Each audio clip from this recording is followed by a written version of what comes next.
Hello and welcome to the 2022 Contra Costa County Point-in-Time Count Training. Thank you for joining us in this important effort to improve understanding of homelessness in your county. The count will be conducted in two primary phases, separating the count and survey efforts. This training is focused on the count portion, and the survey training will be conducted at a later date. We will share additional details regarding the purpose and methodology as this training continues. In this training, we will cover the following: the purpose of the point-in-time count, the definition of homelessness used for the count, how to conduct the count, and reminders and next steps. There are several reasons why a point-in-time count is conducted. The U.S. Department of Housing and Urban Development, or HUD, requires communities that receive federal funding for homeless services to conduct a point-in-time or PIT count of all persons experiencing homelessness during the last 10 days of January. This year, HUD has allowed all communities in the Bay Area to reschedule to February while the COVID surge declines. Counts of people who are unsheltered, meaning living outdoors, in vehicles, tents, or other similar locations neither intended or fit for human habitation, are currently required every other year. In addition to meeting federal requirements, the point-in-time count provides valuable data for community understanding of homelessness. Data on the extent, prevalence, and reasons for homelessness is also invaluable for local planning efforts and community understanding. This figure shows the different components that the count includes to make sure all people experiencing homelessness are represented in the count.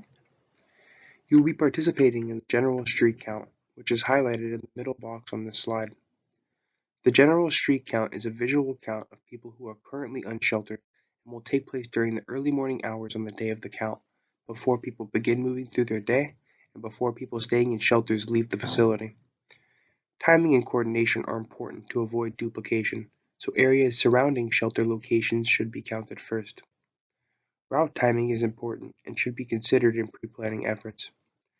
Rural regions and non-shelter areas may also be subject to special arrangements. We will discuss how your team should prioritize counting locations within your assigned count area, such as shelters, later in this presentation. The other components include the shelter count, the youth count, and the survey. The shelter count collects information on the number of people staying in shelter programs across the county. The youth count focuses on counting unaccompanied young people under the age of 25 and is typically done around 3 p.m. to 7 p.m. This is not available for general community participation at this time. Finally, the survey component is typically conducted in conjunction with the general street count. Surveys are conducted with a representative sample of people experiencing homelessness across the county and provide us with a more detailed understanding of the homeless experience and the diversity of the population and its characteristics throughout the region, including information on veterans, families with children, and people experiencing long-term homelessness. There are many changes to the methodology in order for us to conduct a PIT count in the midst of a pandemic. These changes are all designed to ensure the safety of all participants in the count. They include no large deployment sites, the pre-assignment of the majority of PIT routes or census tracts, emphasis on the outreach teams with lived experience guides and direct service program staff, the inclusion of the smartphone app Survey123 to be used for documenting observations of the team, and the team leader or designee will be the operator of the Survey123 observation app. The general street count is a visual count of people residing on the streets, in parks and open spaces, in tents, in vehicles, in abandoned buildings, or in makeshift shelters constructed of tarps, cardboard, or other materials. The street count will be conducted while people are still in public shelters in the morning, which will help us have an unduplicated count of everyone experiencing homelessness that day. To avoid duplication, we ask you to count the areas surrounding shelters first. As a reminder, volunteers will not be paid for their time, nor will volunteers be reimbursed for their mileage. Guides, who are individuals who have previously or are currently experiencing homelessness, will be paid a cash stipend upon completion of their count route. Here you can see what to expect on the morning of the count. Guides, program staff, and volunteers will arrive at 5 a.m., and the goal is to have you out the door and in the field as soon as possible so that your team has adequate time to cover your route. You will first access the Pit Count survey on the Survey 123 app. You will be able to access the app via a QR code or a web link. The app will ask you to verify health and safety information. After that, you will be asked to input your team number, which will be assigned to you prior to the count. We expect all teams to finish their routes by 9 a.m. Please call us if you think you need to be out any later than 9 a.m.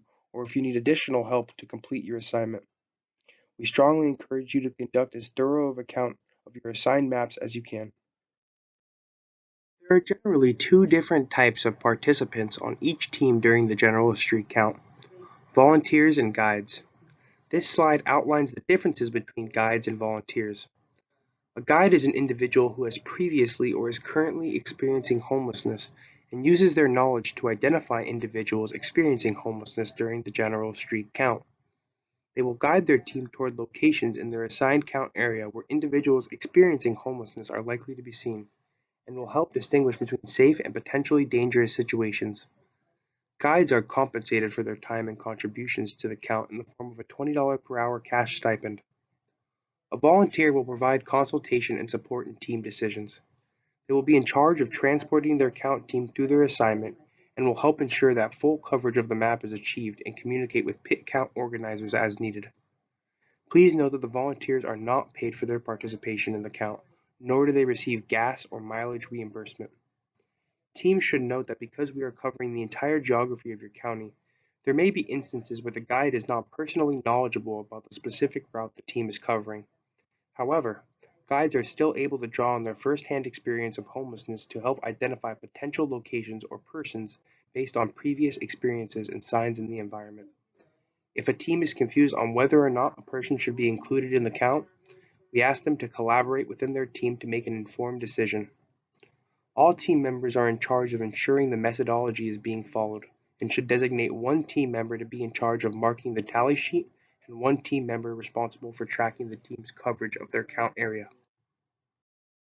The next set of slides will outline how to use the data collection forms that you will use on the morning of the count.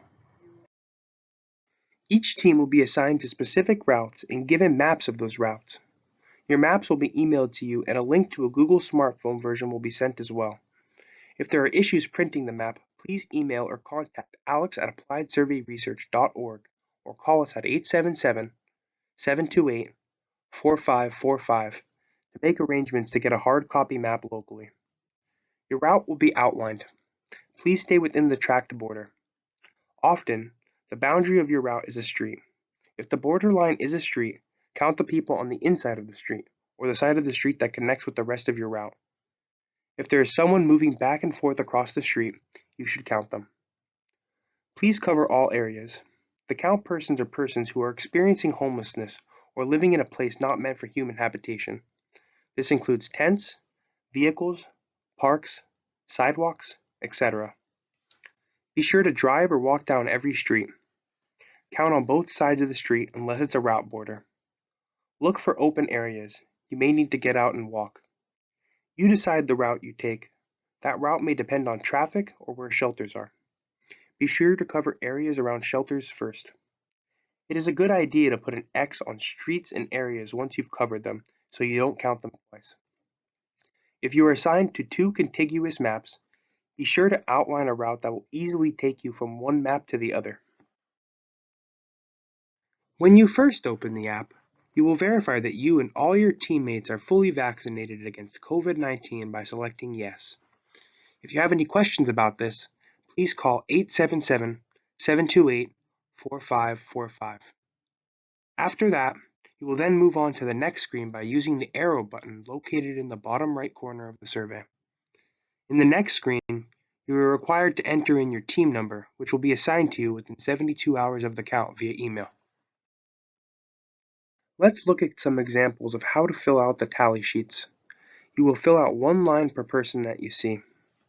In the first example, you observed one individual who appeared to be male in their 30s and was on the street. You start by bubbling in confirmed under confirmed or suspected. Next, you would bubble in individual, no children present, under individual or family. Under dwelling or vehicle type, you would bubble in outdoors.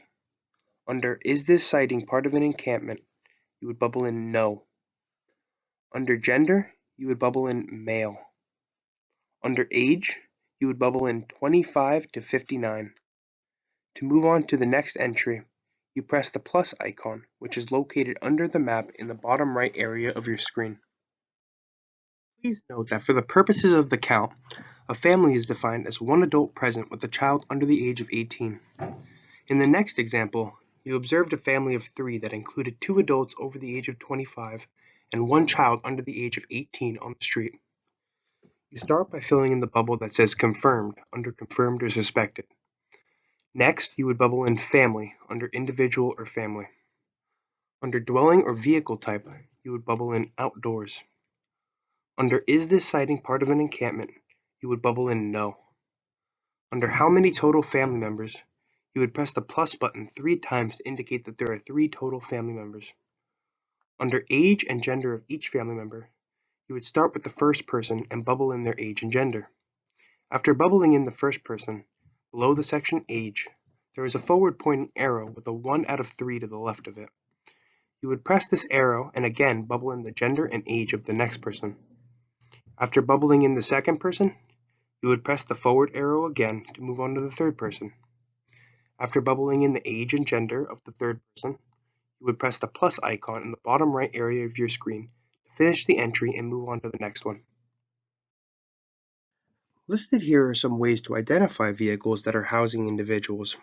We want to maintain a respectful distance, so please do not walk up and look inside the vehicle, knock on the vehicle doors or windows, or shine flashlights into the vehicle. Instead, here are some signs to look for that can indicate whether somebody is living inside the vehicle or not.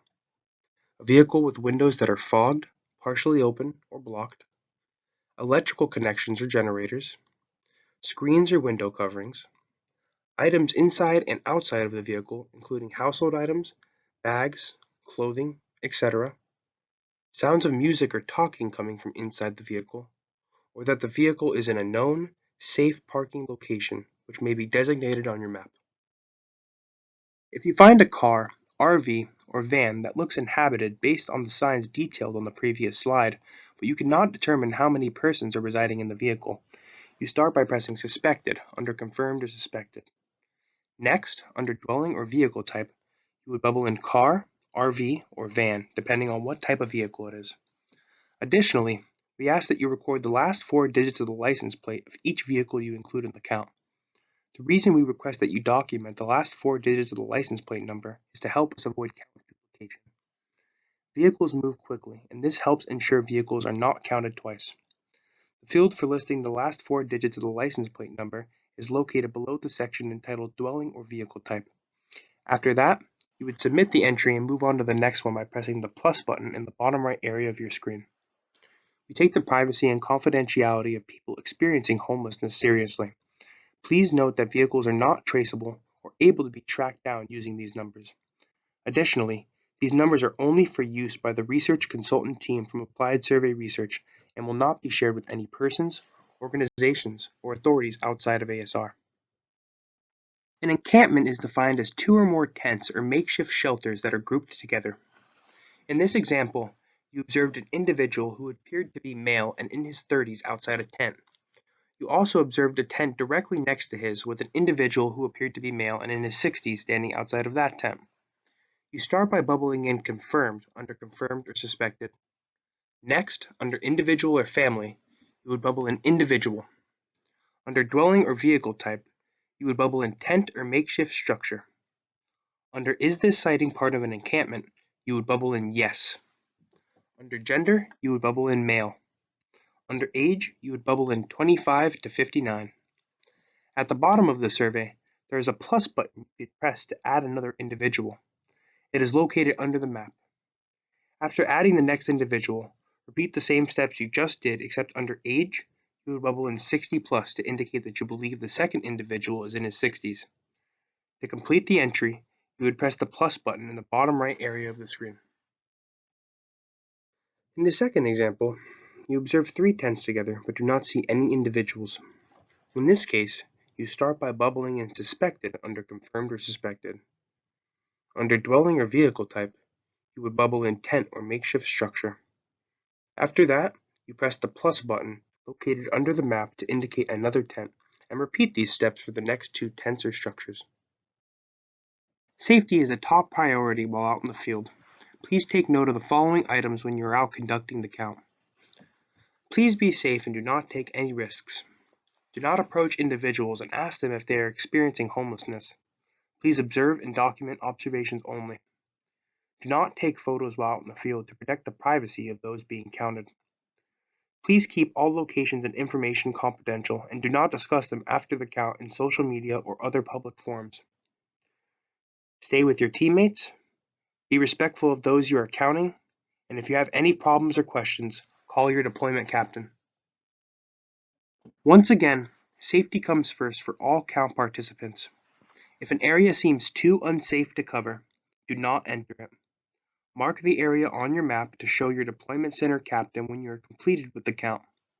Some of these areas will have special teams to cover them. If you have a true emergency, please call 911 and then notify your deployment center captain when appropriate. Here are a few tips on how to prepare for the count. Wear comfortable shoes and clothing. Dress warmly. Wear a jacket, sweatshirt, raincoat, gloves, hat, etc. It is the winter. Each team should have one designated vehicle to transport its members through the route. Bring a fully charged cell phone. Bring a flashlight. Bring and wear your mask. You may also want to bring hand sanitizer to support COVID safety. The count will happen rain, snow, or shine, so be sure to bring an umbrella or cold weather gear if necessary. And of course, be sure to get plenty of rest the night before. We will be in touch with you regarding any specific deployment location information, as well as reminders as we approach the day of the count. Please feel free to contact us at the listed email or phone number with any questions. Thank you in advance for your participation in the 2022 Contra Costa County Point-in-Time Count. Please encourage your friends, family, and colleagues to join us in this year's count by directing them to the volunteer registration link. We couldn't do this without you, and we look forward to seeing you.